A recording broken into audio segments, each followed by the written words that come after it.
안녕하십니까. 가업승계 전문 세무법인 신율입니다. 저희가 이제 영상을 한 2달 동안 거의 못 올린 것 같은데, 사실 저희도 뭐 일이 많아서 이제 못 올리고 또 외부적으로도 변화가 좀 있어서, 저희가 사실 이제 소명하는 것들이 꽤 많습니다. 또 일을 많이 하다 보니까. 그래서 너무 바빠서 영상을 그동안 좀 못 올렸는데, 앞으로는 좀 더 자주 올리겠습니다.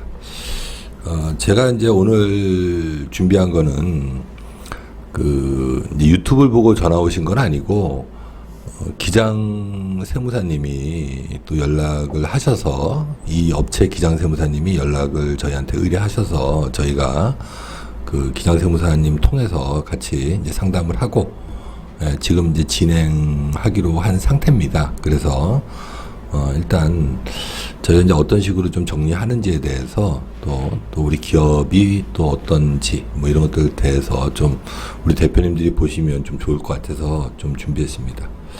이 회사는 사실 2007년도에 이제 법인을 설립했고, 그리고 또 여기 나와 있는 것들은 제가 거기 가서 이제 상담한 그 자료인데, 이것도 실명을 공개하기도 좀 그렇고, 그래서 일단 이렇게 좀 가려서 좀 준비를 했습니다. 세율은 뭐 다들 아시죠? 세금 우리나라 많죠. 근데 이제 내년에 좀 법이 바뀌죠. 그래서 소득세도 일정 부분 좀 줄고, 많진 않습니다. 다만 우리 증여세가 부모가 자녀한테 증여할 때 이제 1억까지 이제 그 면세점이 이렇게 5천에서 1억으로 이렇게 상향될 것 같습니다. 그리고 또 법인세도 지금은 이제 2억 초과는 20%죠. 그렇지만 이것도 이제 5억까지는 이제 10% 단일과세로 하고, 그 이후에 20%로 이제 하는 걸로 변경될 것 같습니다. 이게 이제 확정된 건 아닙니다. 12월 달에 이제 국회에서 통과돼야지 이걸 할 수 있는 거죠. 사실 그동안 그 세금이 계속 늘어났는데, 현 정부 들어서 조금 이렇게 좀 줄일 그런 것들 좀 하는 것 같습니다. 그렇지만 이게 어떻게 될지는 모르겠습니다. 자, 이 회사는 그 법인 A, B, C, 이제 제가 이제 이렇게 있다고 얘기를 듣고 갔는데, 막상 가니까 그 법인이 D, E도 있었죠. 다시 말해서 이제 법인이 5개란 얘기입니다. 그렇지만 법인 D와 E는 최근에 생긴 거라서 그거는 이제 쟁점 사항이 아니고, 법인 A의 대표님이 현 대표님이시고, 법인 B도 이 대표님이 같이 이제 겸직하시고, 법인 C는 사실은 그 월급쟁이 대표죠. 그러니까 대표님과 오래 일을 같이 했던 그분이 대표이사를 맡고 있지만 이제 주식은 하나도 없었습니다. 실질적으로는 이 법인 A, B, C를 다 우리 대표님이 이제 지배하는 회사였죠. 첫 번째 이제 법인 A입니다. 법인 A는 2007년도에 설립을 했습니다. 지금 대표님 나이가 60대 이제 중반이십니다. 이러다 보니까 사실 좀 쉬고 싶다. 근데 막상 이렇게 이제 앞만 보고 달려오다 보니까 우리 회사의 주식 가치가 어떤지, 또 이 회사 같은 경우는 이제 저희랑 만난 이유가 가지급금 때문에 만난 겁니다. 사실은 나는 회사를 그냥 청산하면 가지급금은 없어지는 걸로 알고 있었다. 근데 이제 여러 사람들한테 얘기를 들어보니까 가지급금은 이제 상해처분 받는다. 이렇게 얘기를 듣고 깜짝 놀라셔서 기장세무사랑 이제 상담을 통해서 저희한테 연락을 와서 이렇게 저희가 이제 미팅을 한 사례죠. 자, 이 법인 A는 다시 이제 2007년도에 설립했고, 자본금은 5천만 원입니다. 자본금 5천만 원짜리 회사가 한 15년 좀 넘었죠. 이렇게 지나다 보니까 우리 회사의 주식 가치는 한 44억 9천 정도로 이렇게 해서 한 거의 90배, 여기 보시면 이제 89.95배, 거의 90배 정도 이렇게 오른 거죠. 그래서 우리 대표님 지분이 80%, 대표님 자산이 30억 9천, 그리고 이제 사모님입니다. 이분은 사모님이 이제 20% 갖고 있는 상태죠. 사모님 지분은 이제 8억 9,900. 이런 상태인데, 이제 이 회사가 이제 가지금이 16억이 있는 겁니다. 자, 그리고 이제 두 번째 법인 D는 2009년도에 설립했고, 자, 이 회사는 그 납입 자본금이 3억입니다. 이게 이 업종이 이제 면허가 있는 업종이기 때문에 이 자본금을 이렇게 늘려놨죠. 예, 그리고 이 회사도 이제 성장을 했습니다. 그래서 대표님이 이제 40%, 사모님이 30%, 그리고 또 이 회사는 그 자제분이 아드님 딱 한 분입니다. 예, 그래서 이제 아드님 30% 해서 이때 2009년도에 법이 설립할 때 뭐 아마 뭐 자본금은 자기가 다 이렇게 냈지만 법무사한테 뭐 30대, 30대, 40 이렇게 주식을 좀 나눠서 하자. 그렇게 해서 이제 이렇게 구성했다고 말씀을 하십니다. 자기가 이걸 뭐 증여했냐, 뭐 이거 기억을 못 하시고 그냥 아마 그렇게 한 것 같다. 이제 이렇게 얘기하시고, 이 회사는 이제 가지금은 이제 1,100만 원 정도밖에 없죠. 예. 자, 그 다음에 이제 법인 C입니다. 법인 C는 이제 2016년도에 설립하고, 이 법인의 대표는 그 직원이 이제 대표를 하고 있습니다. 예. 그리고 이제 이 회사도 성장을 많이 했죠. 이 회사는 자본금 5천짜리인데, 지금 주식 가치가 37만 원, 그러니까 37배가 올랐죠. 이 회사는 이제 액면가가 10,000원짜리 회사입니다. 그래서 지금은 18억 7천만 원 정도, 자본금 5천만 원짜리가 18억 7천만 원 정도의 시가를 형성돼 있고, 이 회사의 주식은 100% 다 우리 대표님이 갖고 계십니다. 그리고 이 회사의 가지금은 이제 2억 2,100만 원. 예, 이렇다 보니까 거의 가지금이 한 18억 7천 정도 이렇게 된 상태에서 이 부분 때문에 이제 저희랑 이제 만나서 미팅을 한 거죠. 예.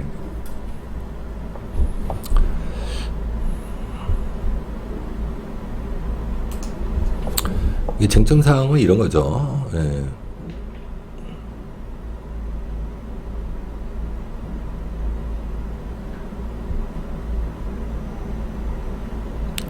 자, 쟁점 사항은 이겁니다. 가지급금. 예, 가지급금의 위험성 이런 것들에 대해서는 저도 몇 번 얘기했고, 아마 그 영상 보시는 대표님들은 대부분 다 알 거라고 저는 생각합니다. 제가 또 몇 번 얘기했기 때문에 그 문제점에 대해서 간단하게 알아보겠습니다. 첫 번째는 이제 가지급금에 대한 이제 인정이자를 납부해야 되는 거죠. 가지급금이라는 거는 대표님이 그냥 가져간 걸로 보는 거죠. 예, 그냥 세금 안 내고 법인에 있는 통장의 돈을 가져간 걸로 본 거기 때문에 거기에 대해서 대표님은 인정이자를 내야 됩니다. 4.6%라고 보통 알고 계시죠. 자, 이렇게 되면 가지급금이 10억이 있으면 인정이자가 1년에 4,600만 원이죠. 그 부분을 대표님께서 이제 이자를 내지 않으면 이건 이제 매년 그 10억이 10억 4,600 이렇게 이제 복리로 늘어나죠. 자, 근데 이게 이제 2019년도에 법인세법 시행령이 좀 강화되면서 인정이자를 안 내면 세무조사 나오면 이게 그 바로 상해 처분을 하죠. 5년치, 직전 5년치 인정이자에 대해서는 상해 처분을 합니다. 그래서 제가 몇 번 말씀드렸지만 그해 12월 31일에 가지급금을 발생시켜서 인정이자를 내는 한이 있어도 인정이자는 먼저 정리하고 그리고 이제 그 다음에 다시 가지급금을 발생시키는 방법으로 이렇게 정리해야 세무조사 나와도 상해 처분을 안 받습니다. 예, 그래서 제가 이건 맞아봐서 합니다. 그래서 반드시 이제 인정이자는 그해 12월 31일 날 가지급금을 발생시키더라도 인정이자를 내셔야 된다. 아니면 또 내 돈으로 좀 먼저 갚았다가 다시 빼가는 한이 있어도 인정이자는 내시고 그 다음에 가지급금을 발생시켜야 된다. 제가 누누이 몇 번 말씀드렸죠. 예. 자, 이렇게 되면 대표님은 사실 이 가지급금이 자기가 썼으면 좀 덜 억울한데 자기가 쓰지 않았을 경우 대부분 그렇죠. 예. 그랬을 경우에 이제 상해 처분을 받기 때문에 사실 상당히 억울하죠. 자, 두 번째는 이제 차입금에 대한 손금 불산입. 자, 이게 무슨 얘기냐면은 내가 은행에서 10억을 대출 받아서 우리가 사업을 했는데 가지급금이 10억이 발생됐다. 그러면 법인 입장에서는 원래 이제 사업을 하려고 돈을 꾼 것들은 다 비용 처리를 받죠. 그러니까 이자에 대해서는 비용 처리를 받죠. 그렇지만 대표님이 그냥 가지급금을 달아놓거나 이랬을 경우에는 이건 업무랑 관련이 없기 때문에 업무랑 관련이 없는 이자는 비용 처리를 못 받습니다. 예, 그래서 이제 그만큼 법인세가 늘어난다는 거죠. 예, 내가 이자 비용으로 1년에 뭐 3천만 원, 4천만 원 내면 그건 비용인데 가지급금이 있는 금액만큼에 대한 이자는 비용 처리를 못 받는다는 거죠. 자, 그다음 이제 세 번째는 은행 거래. 기업 신용 평가에 있어서 이제 신용도에 이제 하락을 줍니다. 예. 당연히 그 금융기관이나 그 신용평가 회사 입장에서는 법인의 돈을 이제 대표이사가 마음대로 갖다 쓴 거라고 보기 때문에 그러면 당연히 신용평가, 신용등급, 은행 거래에 있어서 이제 제한을 줄 수 있는 거죠. 은행 가서 가지급금이 있는 상태에서 대출을 받겠다. 그래서 이제 가시면 은행원들이 보통 대부기의 직원들이 보통 이거 정리하고 오십시오 이렇게 얘기하죠.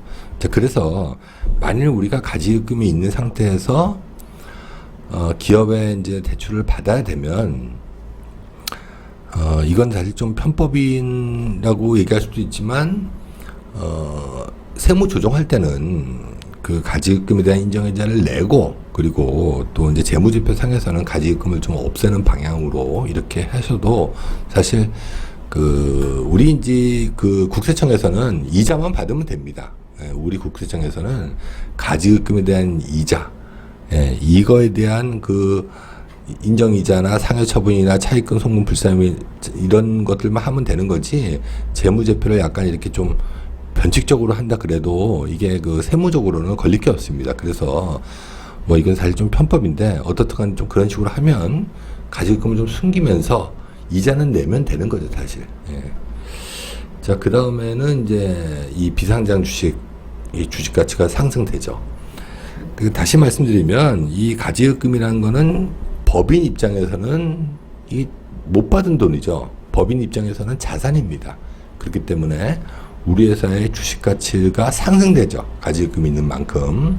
자, 이렇게 되면 나중에 이 상속세, 증여세, 이 주식을 증여할 때나 주식을 상속할 때 상속세가 올라가는 겁니다.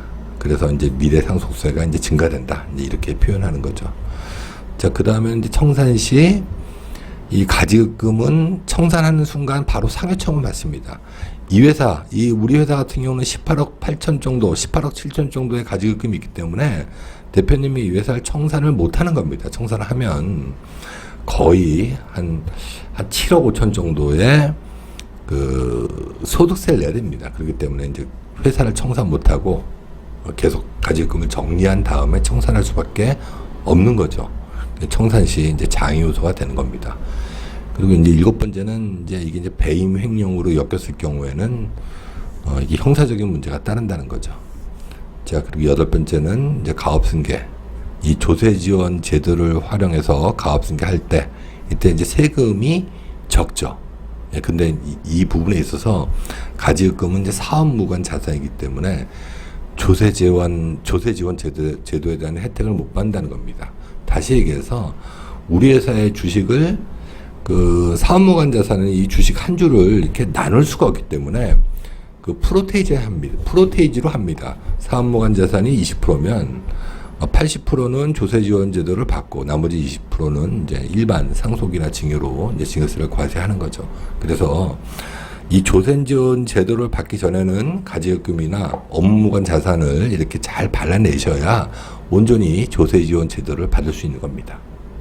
자, 이런 이제 여러 가지 문제들이 있죠. 그래서 가지급금은 이제 정리를 해야 됩니다. 사실 이 회사도 마찬가지입니다. 청산을 좀 하고 싶은데도 가지급금 때문에 이제 청산을 못 하시는 거죠. 자, 요거는 그 가지급금 10억 있을 때 이렇게 이제 계속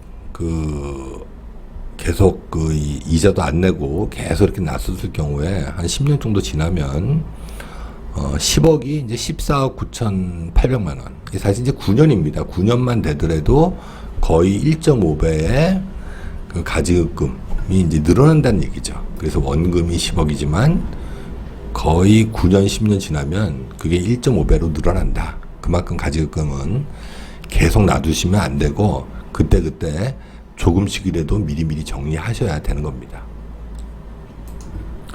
가지급금을 정리할 수 있는 방법들은 여러 가지가 있죠. 첫 번째는 뭐 제가 몇 번 얘기했죠. 이제 STF로 정리할 수 있고, 또 두 번째는 이제 퇴직금으로도 정리할 수 있습니다. 세 번째는 이제 배당으로도 정리할 수 있죠.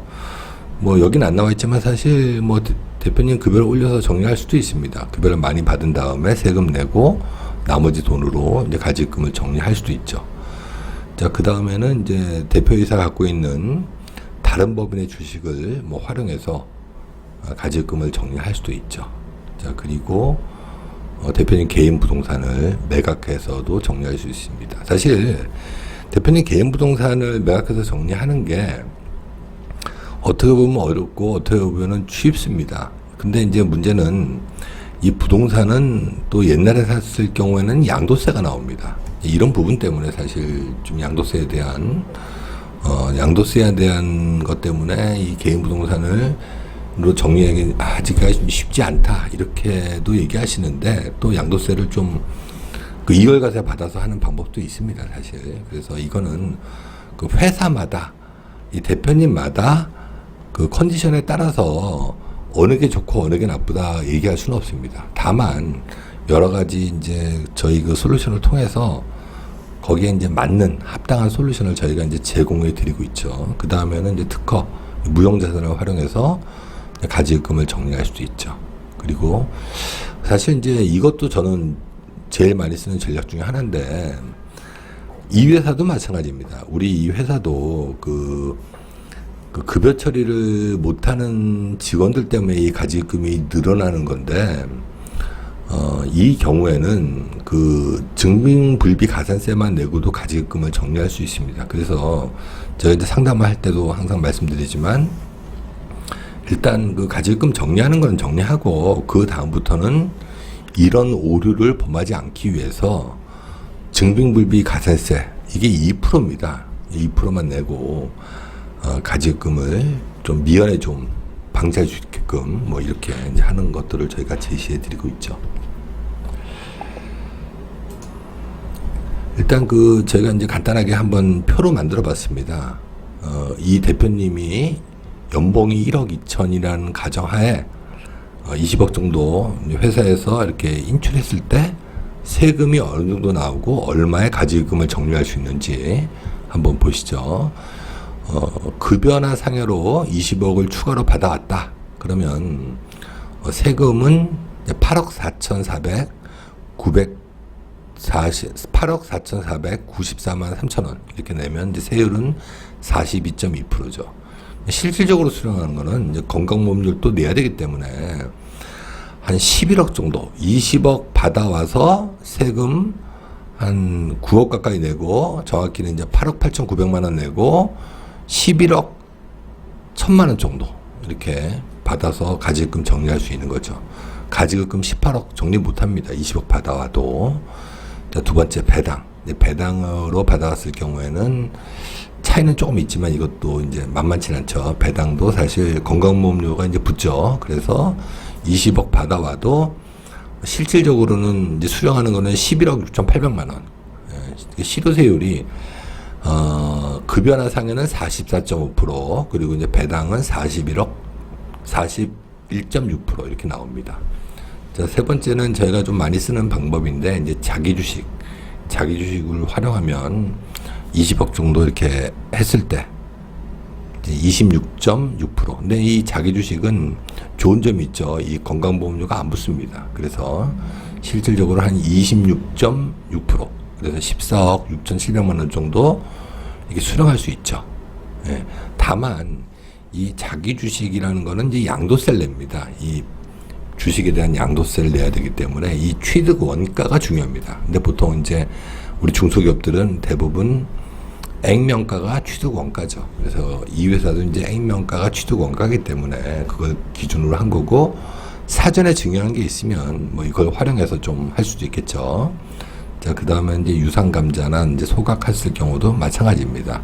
이럴 경우에는, 이것도 이제 배당소득세로 봅니다. 그래서, 이게 이제 차이는 조금 있지만 어떻든 간에 실질적으로 이제 41.6%에서 20억 유상소각했을 경우 이제 유상소각했을 경우에는 이제 11억 7,800만 원 정도. 이 유상소각도 사실 만만치는 않죠. 자, 그 다음에 이제 퇴직금입니다. 이제 퇴직금은 반드시 이제 법인 정관을 좀 정비하고, 그리고 이 퇴직금의 계산하는 그 모수가 3년치 급여죠. 예, 그걸 좀 이렇게 올린 다음에 뭐 이렇게 하는 거죠. 근데 이제 이 회사 같은 경우는 2007년도에 설립하셨고, 그리고 또 대표님 급여가 한 월 3천 정도 됩니다. 그렇지만 퇴직금이 이제 20억이 나오진 않습니다. 제가 최근에 99년도에 설립한 대표님이 연봉이 한 3억 6천 되는데 저희가 계산해 봤더니 한 16억 정도 퇴직금이 나와서 그때 세율이 제가 정확치는 않은데 한 15%? 16% 이렇게 나왔던 것 같습니다.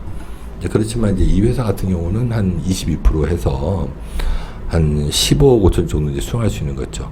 다만 이제 퇴직금은 이제 건강보험료 뭐 이런 것들이 안 나옵니다. 예, 그래서 퇴직금도 나쁜 전략은 아닙니다.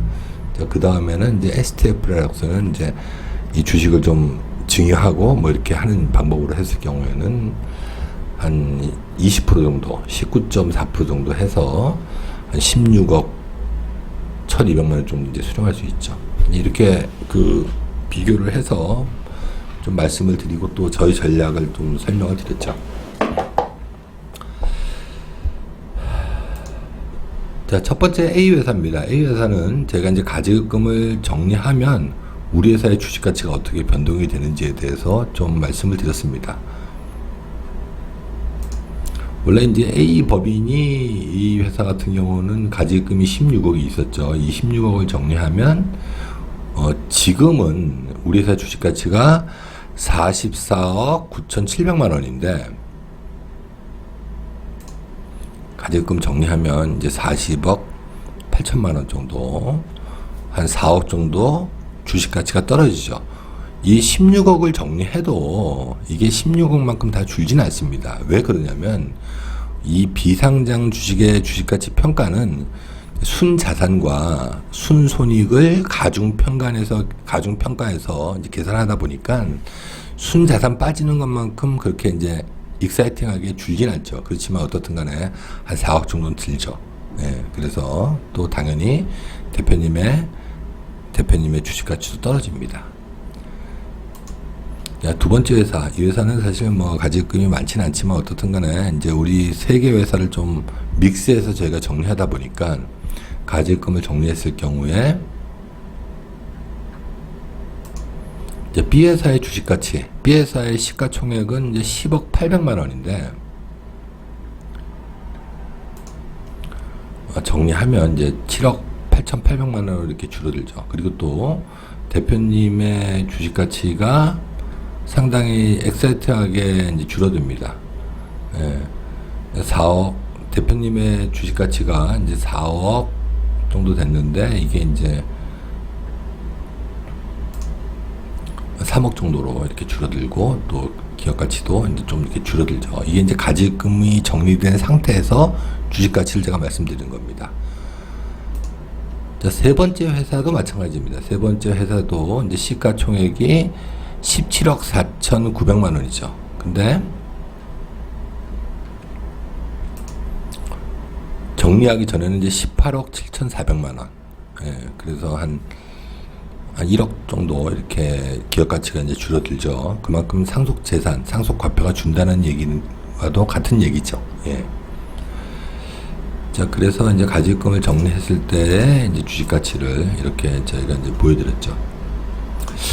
저희가 이제 가지금을 정리할 때는 이제 한 가지 전략을 쓰지는 않습니다. 그리고 또 우리 회사에 맞는 전략을 써야 되고, 또 대표님의 컨디션에 맞는 전략을 씁니다. 그래서 결론적으로는 저희가 A법에 있는 가지급금 16억 4천, B법에 있는 가지급금 이제 1,000만 원, C법인에 있는 가지급금 2억 2천을 다 정리하는 데 있어서 세금은 한 1억 8천 정도 이렇게 이제 부담하고 가지금을 정리할 수 있는 안을 드렸죠. 예, 그래서 대표님이 사실 상당히 좋아하셨습니다.